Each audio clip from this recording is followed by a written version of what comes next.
Baik, saudara, kita buka firman Tuhan kita di dalam Yohanes pasal 16. Dalam Yohanes pasal 16. Dalam Yohanes pasal 16 kita membaca di ayat 20 sampai ayat 33.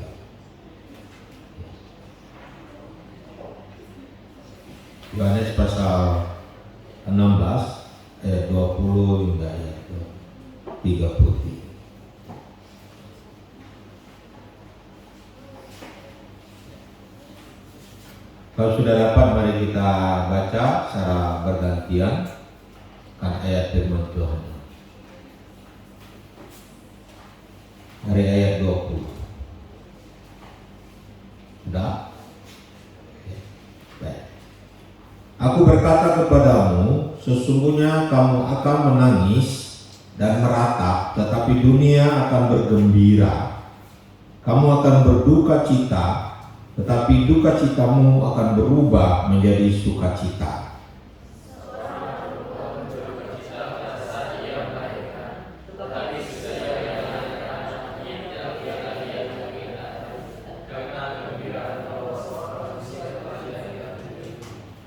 Demikian juga kamu sekarang diliputi duka cita, tetapi aku akan melihat kamu lagi, dan hatimu akan bergembira, dan tidak ada seorang pun yang dapat merampas kegembiraanmu itu daripadamu.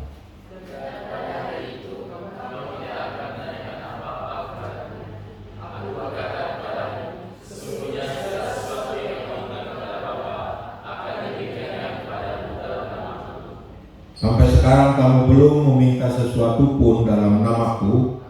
Mintalah, maka kamu akan menerima, supaya penuhlah sukacitamu.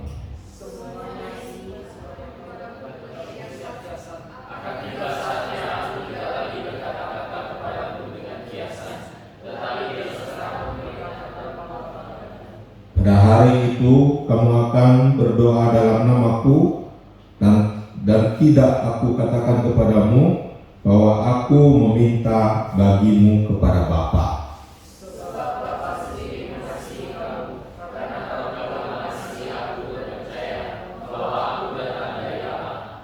Aku datang dari Bapa dan aku datang ke dalam dunia.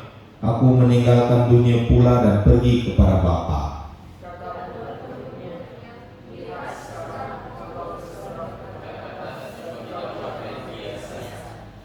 Sekarang kami tahu bahwa Engkau mengetahui segala sesuatu dan tidak perlu orang bertanya kepadamu. Karena itu kami percaya bahwa Engkau datang dari Allah. Lihat, saatnya datang, bahkan sudah datang, bahwa kamu dicerai-beraikan masing-masing ke tempatnya sendiri, dan kamu meninggalkan aku seorang diri. Namun aku tidak seorang diri, sebab Bapa menyertai aku.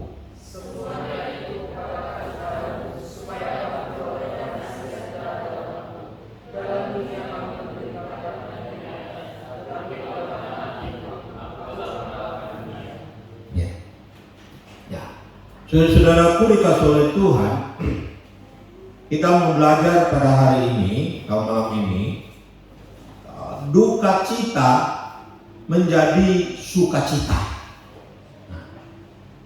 Coba kita lihat kata duka cita dengan sukacita. Sangat mirip ya, dua kata ini ya. Satu duka cita, satu sukacita. Ya, di mana miripnya? Hampir semua huruf sama. Hanya yang membedakannya adalah ada satu pakai di depannya pakai huruf D, yaitu duka cita.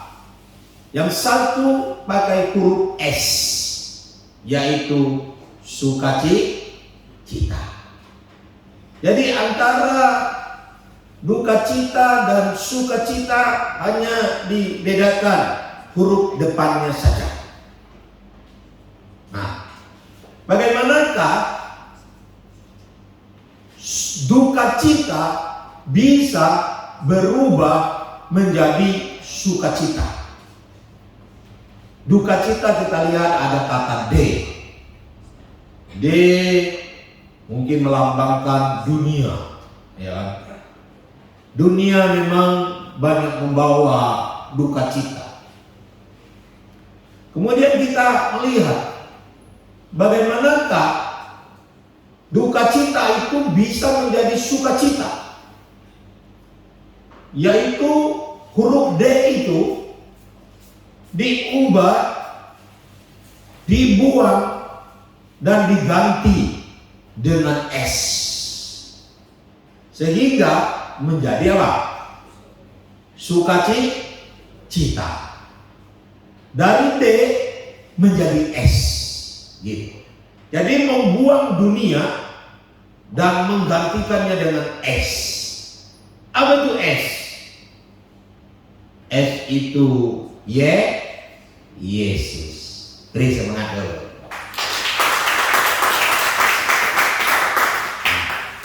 Jadi untuk mengubah duka cita dalam hidup kita,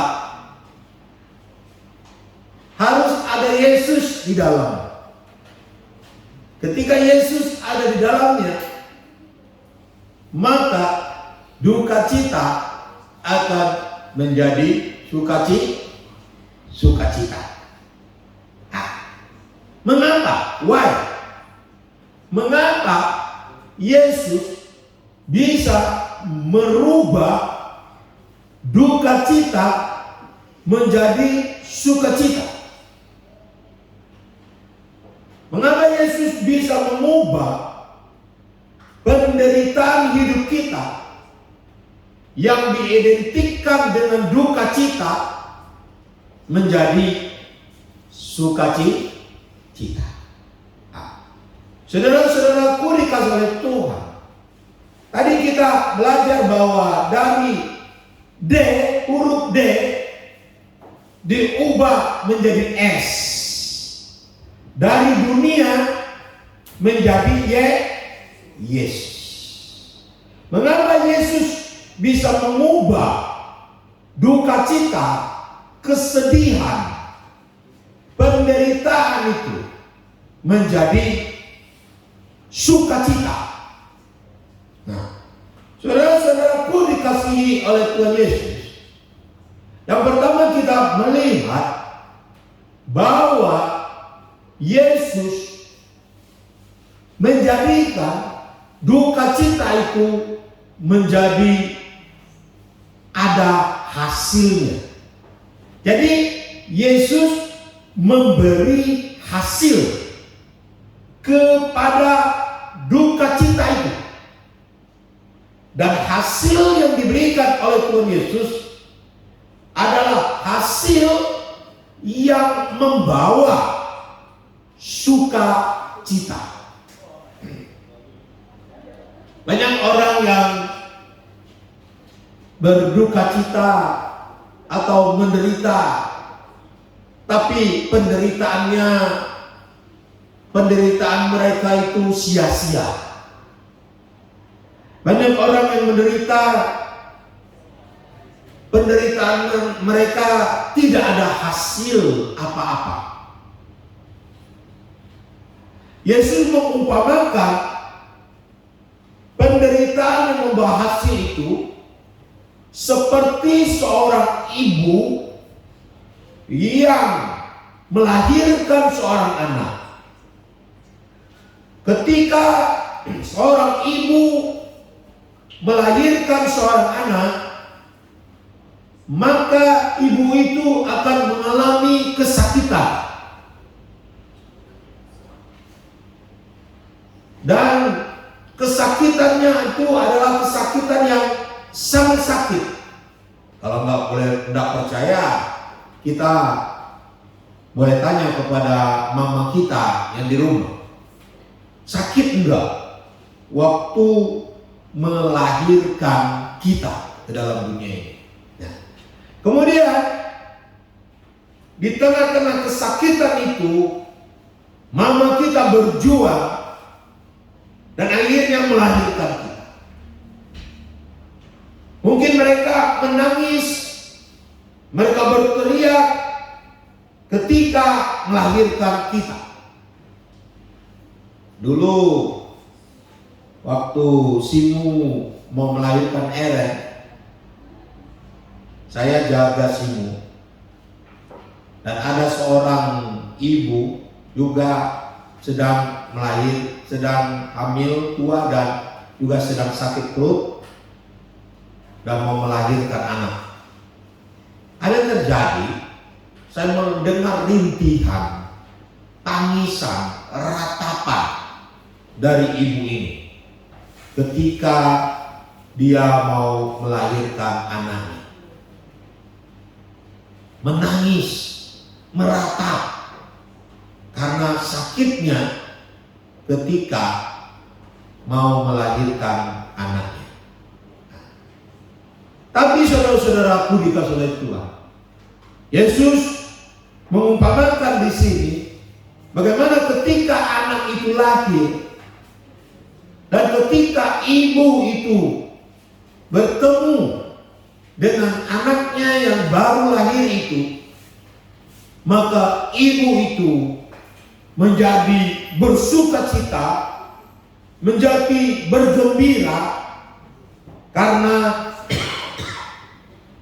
dia memperoleh seorang anak dari hasil ketika dia sakit, ketika dia menderita, dan akhirnya melahirkan seorang bayi bagi dia. Kesakitannya, penderitaannya menjadi hilang. Air mata disapu, diganti dengan air mata sukacita. Bukan lagi air mata kesakitan, tetapi menjadi air mata sukacita. Saudara-saudaraku dikasih oleh Tuhan, maka tadi di awal saya berkata duka cita menjadi sukacita karena ada Yesus di dalamnya. Mengapa? Karena Yesus memberikan hasil dari duka cita itu. Jadi fokusnya bukan lagi duka cita atau penderitaan, tetapi fokusnya adalah hasil yang akan didapatkan. Rasul Paulus pernah mengatakan, penderitaan yang dialami oleh Rasul Paulus itu diibaratkan sekejap saja.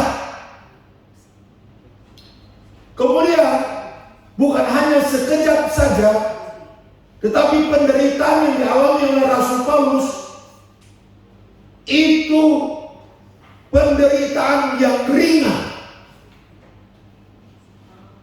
Padahal kita tahu Rasul Paulus menggambarkan penderitaannya. Mereka dianiaya, mereka tidak ada tempat, bahkan mereka mengalami kelaparan. Mereka mengalami, Rasul Paulus sendiri mengalami masuk penjara, keluar penjara. Bahkan Rasul Paulus sendiri dikatakan di situ di dalam 2 Korintus pasal 4 dikatakan bagaimana setiap hari mereka diancam untuk dibunuh, mereka diancam untuk dimatikan.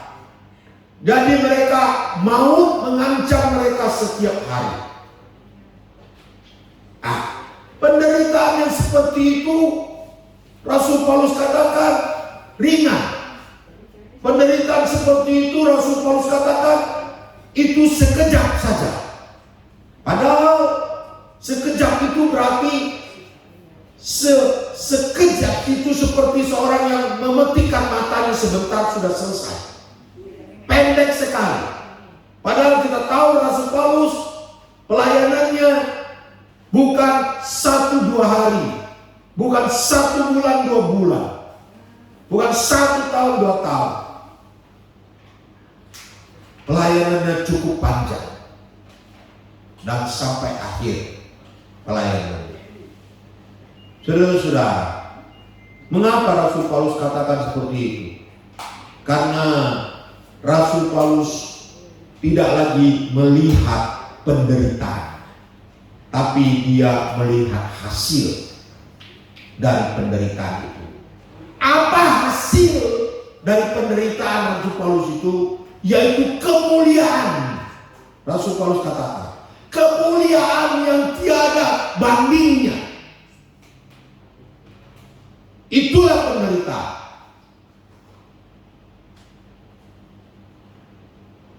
Kemuliaan, hasil daripada penderitaan itu adalah kemuliaan. Pahala yang akan diterima. Nah, saudara-saudaraku dikasih oleh Tuhan, duka cita itu bisa menjadi sukacita manakala kita mengimaninya dan meyakininya. Hasil akan Tuhan berikan kepada kita di dalam duka cita itu. Ada sebuah film yang berbicara tentang dengan judul Hero. Dan film ini sangat baik. Banyak pengajaran-pengajaran yang luar biasa di dalamnya. Saya bukan mau promosi film ini, tapi saya mau kasih tahu, kita nonton film itu bukan sembarangan nonton, tapi kita bisa mengaplikasikan firman Tuhan di dalam film-film itu sendiri. Film ini berbicara tentang seorang bapak, ada seorang ahli kungfu, ya, pendekar, dan termasuk ya, hampir nomor 1 lah di daerah itu, ya, di Shanghai. Lalu musuh-musuhnya mau menjatuhkan dia. Bagaimana cara mau menjatuhkan dia?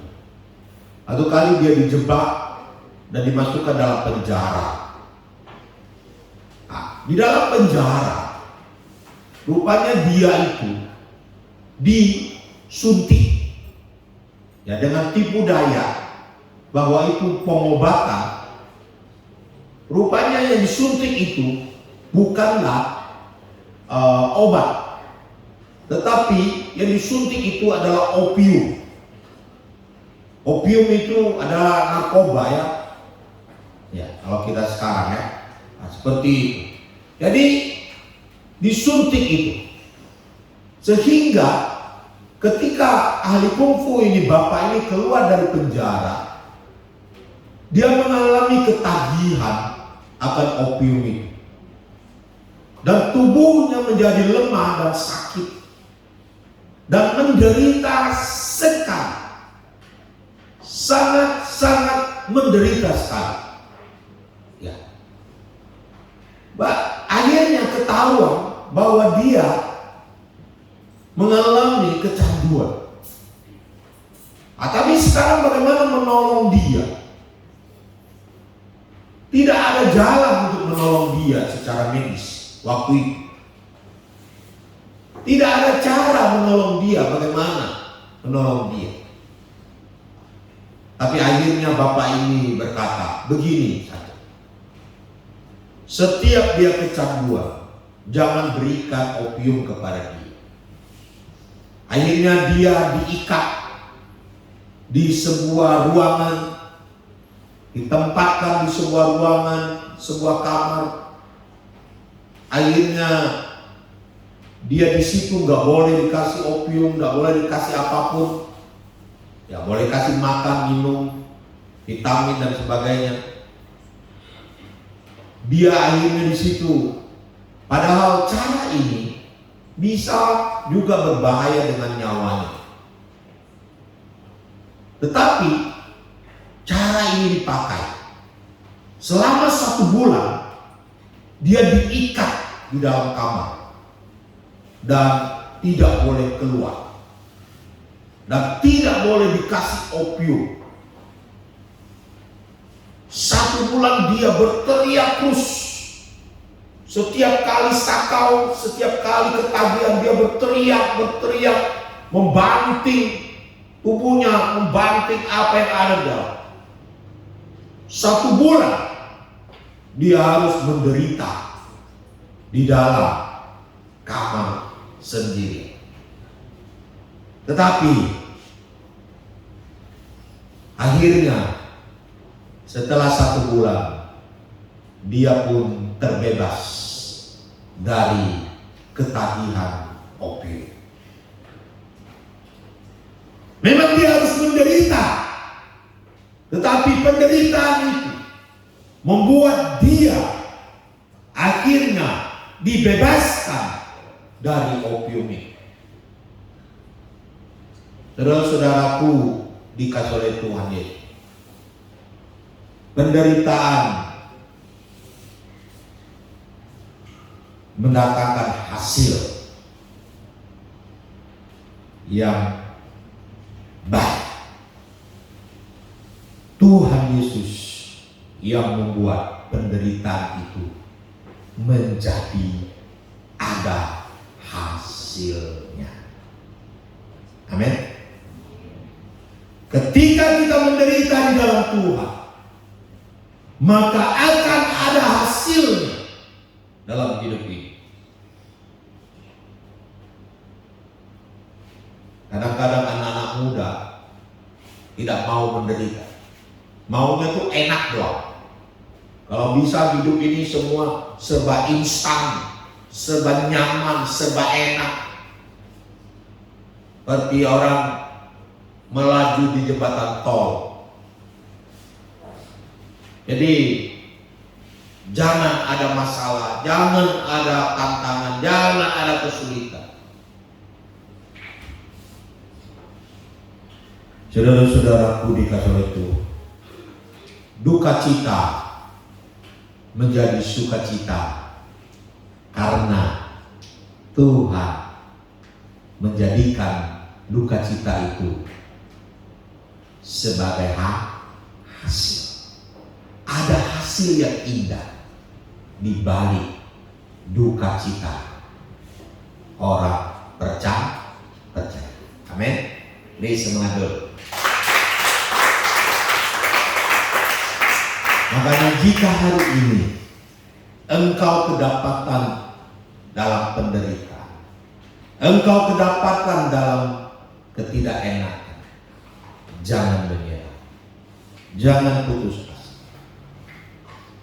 karena duka cita itu sendiri ketika berada di dalam tangan Tuhan, dia akan menjadi sukacita bagi kita. Yang kedua, mengapa saya katakan Yesus bisa mengubah duka cita menjadi sukacita? Karena yang kedua adalah Yesus memberikan doa. Memberi doa. Makanya dia katakan kepada murid-muridnya, kamu belum berdoa dalam nama. Berdoalah dan minta dalam nama, maka aku akan memberikan kepada. Kita masih ingat doa itu sendiri menjadikan duka cita menjadi sukacita. Ketika Yesus berada di taman Getsemani, Yesus bergumul dengan dirinya, apakah dia harus menderita, disalibkan di atas kayu salib? Dia sendiri sebagai manusia sejati, ketika dia bergumul sampai keringatnya menetes seperti darah, jadi dia dalam kondisi yang sangat-sangat menderita sekali. Sehingga dia berdoa 3 kali dia berdoa taman Getsemani. Dan kita tahu hasil dari doa itu sendiri membuat Yesus menjadi kuat, menjadi Yesus mampu secara manusia menanggung semua penderitaan.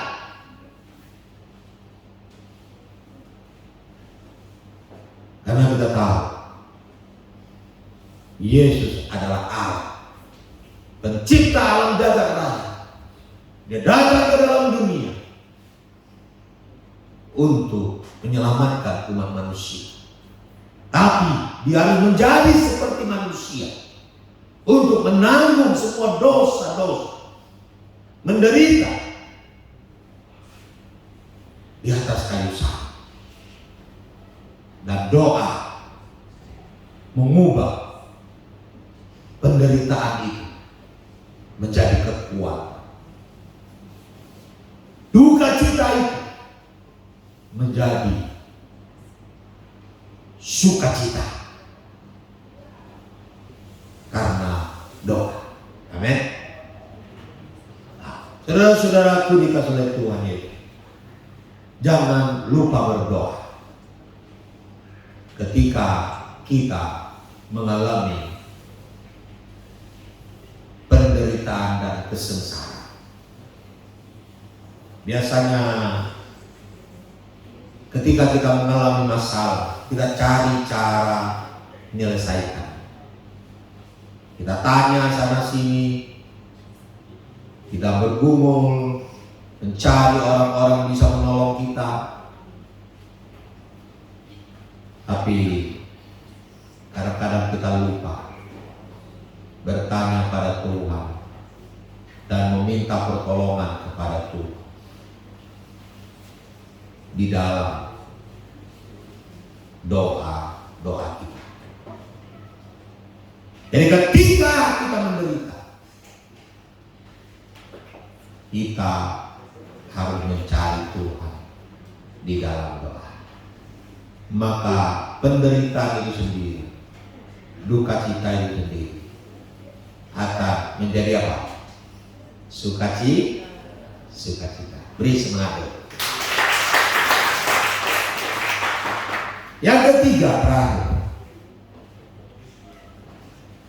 mengapa Yesus bisa memberikan sukacita, mengubah duka cita menjadi sukacita? Di ayat yang terakhir dikatakan, semuanya itu kukatakan kepadamu, supaya kamu peroleh damai sejahtera dalam aku. Dalam dunia kamu menderita penganiayaan, tetapi kuatkanlah hatimu. Aku telah mengalahkan dunia. Mengapa Yesus bisa menjamin kita, memberikan sukacita di tengah-tengah duka cita itu, mengubah duka cita itu menjadi sukacita? Karena Yesus sudah mengalahkan dunia ini. Yang membuat duka cita dalam konteks ini adalah dunia. Yang membuat duka cita dalam konteks ini adalah penganiayaan. Yang membuat konteks duka cita ini adalah persoalan-persoalan di sekeliling yang dibuat oleh dunia. Tetapi Yesus sudah mengalahkan dunia. Inilah yang membuat kita memperoleh sukacita. Inilah yang menjamin Yesus sanggup membuat duka cita diubah menjadi sukacita bagi kita. Karena Yesus sendiri telah mengalahkan penyebab dari duka cita itu sendiri. Saudara-saudaraku dikasihi oleh Tuhan, sebenarnya mengapa kita masih tetap berada dalam duka cita? Karena kita tidak mengimani kemenangan Tuhan. Yang kedua, karena kita tidak berada di pihak Tuhan. Jika kita ada di pihak Tuhan, duka cita sendiri, kesedihan ini sendiri diubah oleh Tuhan menjadi sukacita dalam hidup kita. Walaupun kadang-kadang penderitaan itu tetap ada, persoalan itu tetap ada, tetapi di dalam diri kita dikatakan ada damai, damai sejahtera dalam aku. Tuhan memberikan damai sejahtera walaupun di tengah-tengah penderitaan. Saya bersaksi kepada seorang bapak, saya katakan dalam hidup saya ada perubahan ketika percaya Yesus. Dia tanya pada saya, apa yang berubah dalam hidupmu? Saya katakan, dulu saya banyak masalah. Saya ingin bunuh diri. Saya tidak ada harapan. Dan saya tidak ada damai. Tapi ketika saya sudah percaya Tuhan Yesus, walaupun masalah itu ada, tapi dalam diri saya ada sukacita. Amin. Tidak ada yang amin. Nanti belum pernah mengalami. Ya, kalau belum pernah mengalami, dipertanyakan kekristenan kita. Prakristen itu tandanya sukacita. Di tengah-tengah penderitaan sekalipun ada sukacita.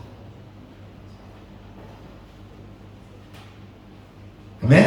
Amin. Kiranya Tuhan Yesus memberkati kita semua. Kita bangkit berdiri kita. Bapa Surgawi, kami bersyukur pada malam ini Tuhan sudah memberkati kami dengan kebenaran. Firman-Mu berkata, Engkau akan mengubah duka cita menjadi sukacita dalam hidup kami. Asal ada Engkau, maka duka cita itu, kesedihan, keputus asa, penderitaan, kehampaan, kekosongan, kehancuran, kepapahan, itu akan diubah menjadi sukacita. Karena apa? Karena Tuhan Yesus sendiri memberi hasil yang mulia di dalam penderitaan itu bagi kami. Dan akan ada hasil yang luar biasa bagi kami. Yang kedua, kami percaya di dalam doa kami memperoleh kekuatan, memperoleh sukacita, memperoleh damai sejahtera. Dan Engkau sendiri sudah mengalahkan dunia ini yang notabene bisa menghancurkan hidup kami.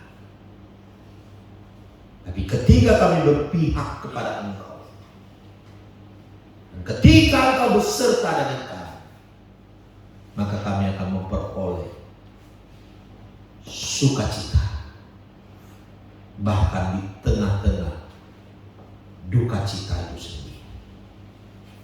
Terima kasih Tuhan. Dan bersyukur dan berdoa dalam satu nama Tuhan kami Yesus Kristus. Amin. Silakan duduk.